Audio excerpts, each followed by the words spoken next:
cup fazaba amaga tha'adi mahau yenge sima ne langi hangang sing yam pani tin se adina sigi si moida ne ajan to habde yam tho eda moide do ekara ene sida ki hap pino haira gasise black seed se koi thoiding amu wa haina bu do kara haprani tung kitang ama haprani msege sigi macha sigi ani tang khai mo hap Rian kai pamna ai mix thore nang nemkin pam bra nemkin chanin bra okay mami nemkin hobi ra ya si lagi thau si kitang tuat pa da ko koi chamas amma mukhi sang happy nemkin ni Rian this is na baking powder ni ai baking powder se ai dum chang ama khangjar hai tare ko yam badi na te kitang smain happy ba I want to join. chal homa kar taw so mami si No, I want to join. ti lumbu sa be sing si sina sanan tawrani poloi sile ai thamrani minute kun guba khai ko mama thamrani khom kop se laga doga tai ke asi thami kan da tai ke thaba mu khara taraga haudui ai ngasi di asigi mafam je kuirabane video nam kidaba ado ngasi di nammage na angang singsina nemkin hoi ne am kan haiba ado ai ngasi di khara hoben hande hobe tawraga dum nemkin hobe si dum khara thabak si khara mai moi da wa ne tak pa si khara ke no tawi ba pressure khara kan na ke no taw thraga di ina put chi kitang ngai da wege hobe ha ka hodam ne do ngasi di ngai tre hobi rege nei langi ado mapan degi leiraga chaw so moi mapan gi oi packet box to yon bedo 500 gram yaudio ado pambane na moi pungcha ta dum cha gi ba tha ja ko pam khali ba adegi anem kin se hande so dum khara di howe ado yam kan na kano to bu di na ti ado mapan degi khoi chaning me matam da so lek ta ba ne angang sing na piu ha ba so lei be phak ta ko yaw matam dai ne si yum dai na hobi re dai ne sum hauri ne do asi yeng se kamain to mai do ji sare anai thau hei ra ge ji asi makku kumjila thambi na traga di kangsil le e hita mana si moja kara an fast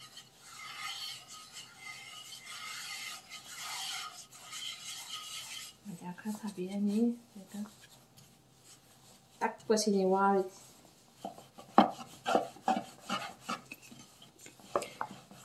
ata di tak pasini ngai batan gum ho de mai da si di ai elastic ki saru khar yaw bo gi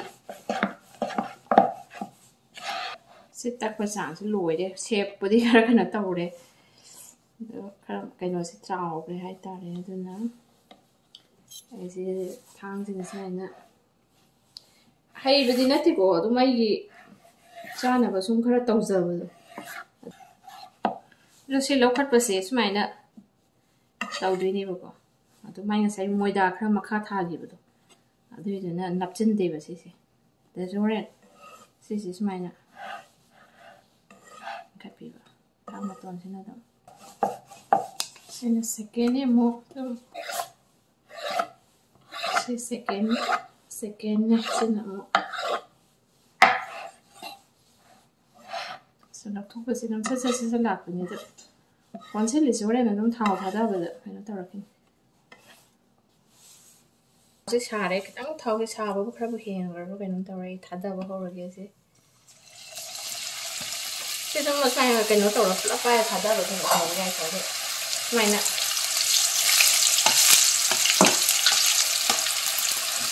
ki tha san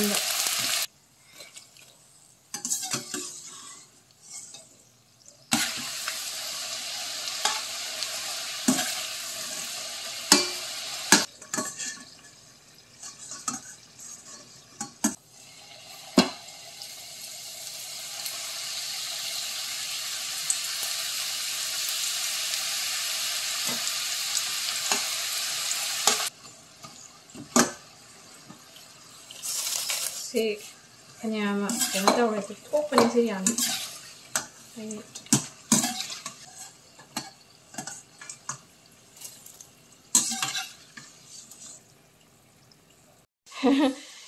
ꯆꯥꯒꯨꯝꯁꯦ ꯆꯪꯉꯛꯂꯦ ꯍꯧꯖꯤꯛ ꯑꯁꯤ test ꯇꯧꯕ ꯑꯩ ꯀꯩꯅꯣꯁꯤ ꯆꯟꯗꯗꯅ ꯁꯤ ꯂꯣꯏ ꯊꯝꯂꯦ ꯊꯥꯖ ꯆꯥ ꯄꯤꯕꯤꯗ꯭ꯔꯕ ꯁꯤ ꯊꯥꯖ ꯆꯣ ꯇꯨꯝ ꯐꯥꯎꯒꯠꯂꯦ ꯆꯥꯔ ꯑꯁ ꯀꯃꯥꯏꯅ ꯇꯧꯋꯦ ꯃꯍꯥꯎ Yummy.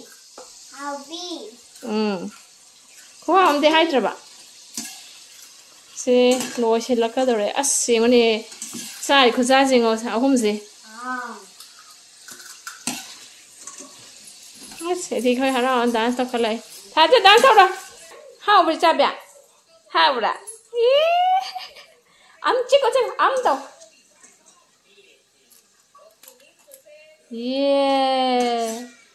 ꯍꯥꯎꯕ꯭ꯔꯥ ꯍꯥꯎꯋꯤ ꯍꯥꯏꯌꯣ ꯏꯗꯤ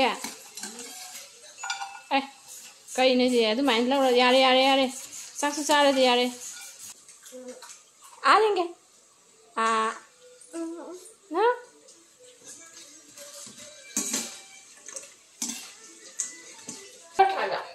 How does it feel in the lady? Loris, them alone. Loris. No?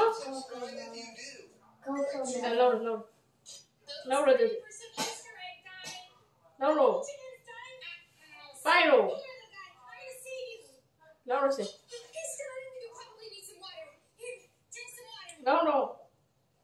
No? Today, Lola. Hi, you see. Sile, wadi ware, can you say? Tak particular why I don't know. See, container on the Handela, Tamaga, don't manga, and do Echa, Handelecha, Tauduine, and the Mahawi engagement. Give him a how. No? Sao không có được nó hồi của thế gì?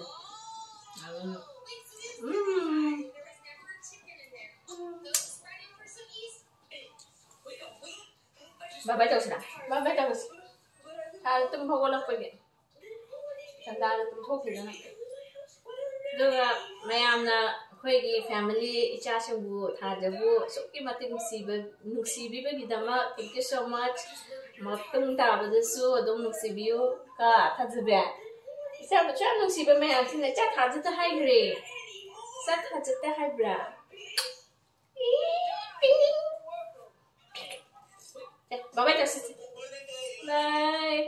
Bye bye tao bye bye. Check this. Okay. Hi, baby. Hi. Say bye. Bye, bye. Nemkeen jaga. Sit jaga. Laur. Thaja laur. Sit. Oh, mari jaga masuk. Kitty.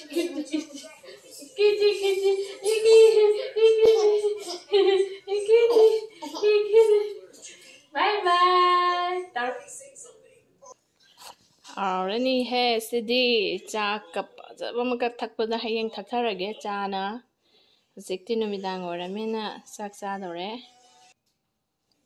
sidi khuhau thina harani masidi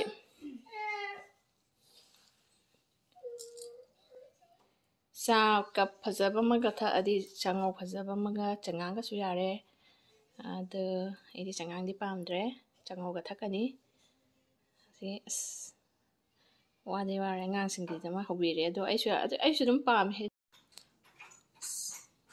ngarang houba nemkeen do slere cha simaga thaarani sarani aina chaning bai thoya